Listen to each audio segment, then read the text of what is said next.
True Peace, Kens, financial management. Say, man, they got me studying this here. So guess what? Y'all about to study right along with me. Come on. Capital. Whether your business provide landscaping service or manufacture, pogo sticks, long-term survival requirements, capital. Capital includes money and material goods that are used to operate the business or used for investment into the company. Durable equipment such as vehicles or buildings are examples of capital. Cash used to purchase those vehicles or buildings is also considered capital. Real estate owned by the business is also a capital asset. The capital that a company possesses is used to determine the value of the business and provides lenders a picture of the company's financial health. Businesses open using startup capital, typically in the form of cash and equipment. As the company grows, it may seek funding for future projects or to purchase additional equipment. These funds can come from individual investors, venture capital firms, or financial institutions such as banks. These investors contribute risk capital to the company. That is, the funds are at risk of being lost if the company fails. Equity capital is invested in exchange for an interest in the company, specifically an ownership stake or stock that returns income to the investor based on the performance of the business. In other cases, banks, credit unions, and other debit equity lenders finance fixed term loans using the company's capital as collateral against the loan in case the company defaults. No matter where the funds come from, the company typically uses these funds to sustain long term operations and growth. Financing. When it comes to finding capital for a business, there are several options to explore.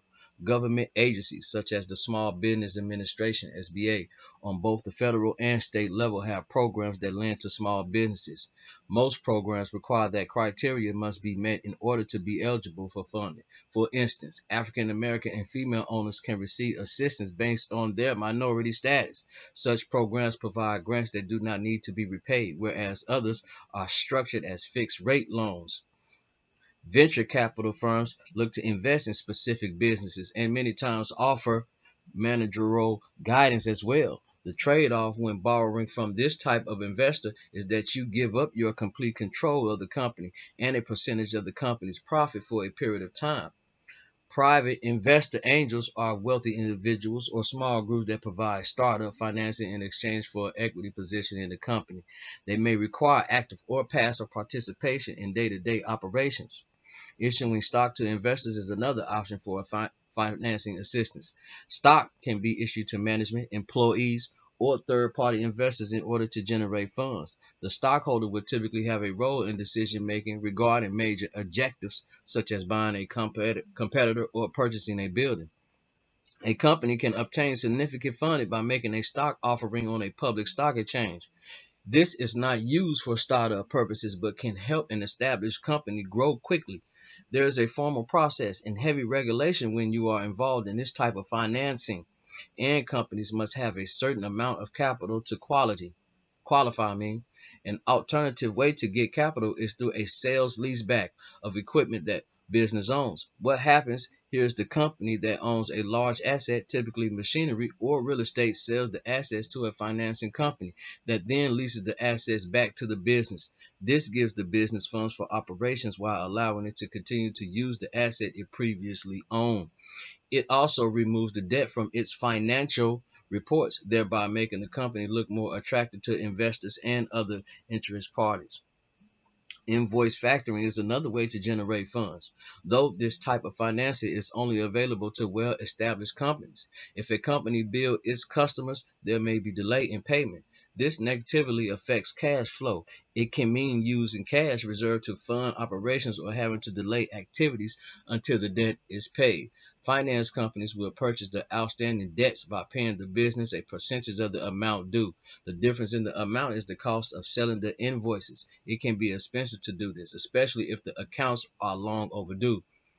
Finally, banks and credit unions have business loans that can be paid over several years. Loans are typically fixed rate and can be unsecured or secured by collateral. Some lenders offer cash advances for emergency needs or lines of credit that allow the company to borrow funds when it sees fit. The SBA offers government-backed loans through local lenders. There can be restrictions on how a business uses the funds. For example, most lines of credit do not allow major purchases like real estate. The key to borrowing is to present your business as a worthy candidate for investors and lenders. How did you get their attention?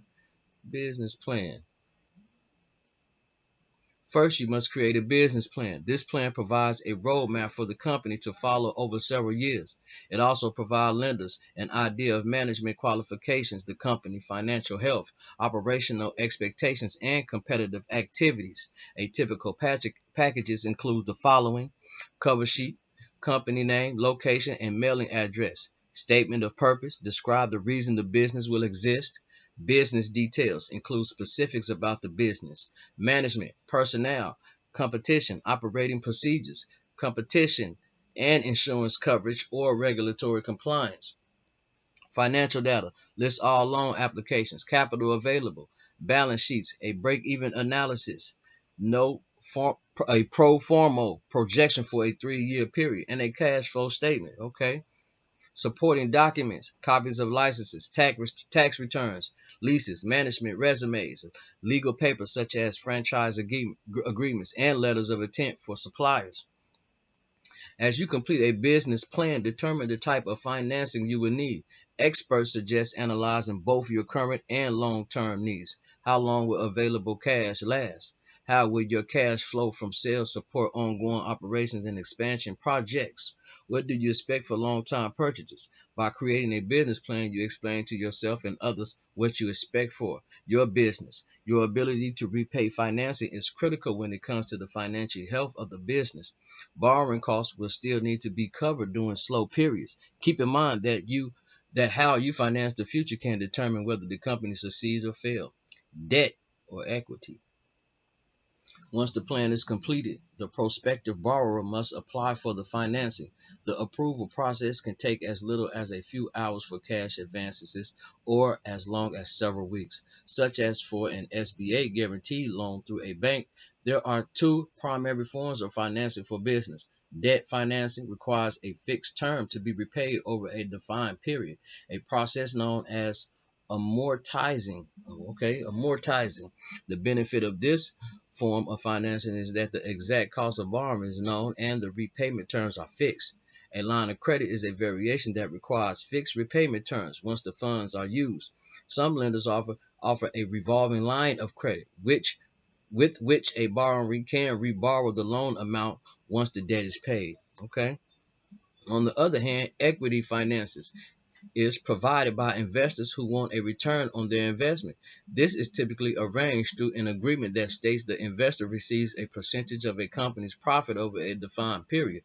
Some equity lenders, like venture capital firms, fund only specific business types like technology companies or physicians. The SBA licensed privately owned small business investment companies, SBICs, that use funds borrowed from the federal government to fund small businesses across the country.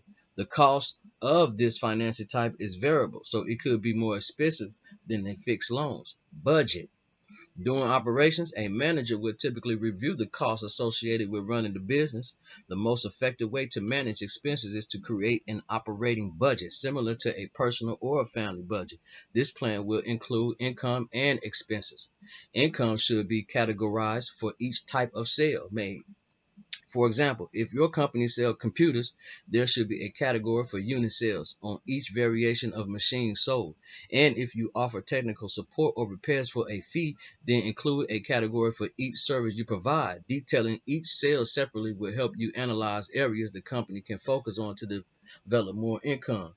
Correct. There are two kinds of expenses to document: fixed expenses and variable expenses. Fixed expenses are those costs that remain fairly constant no matter what the company's output is.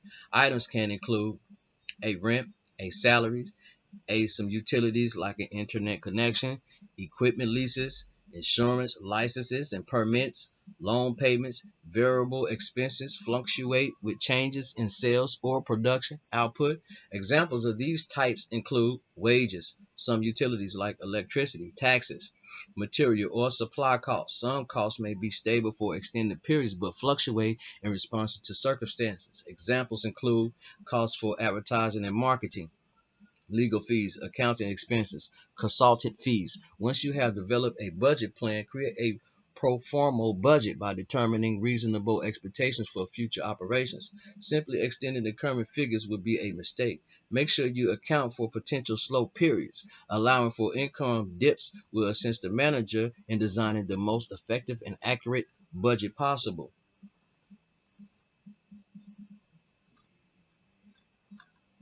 Okay.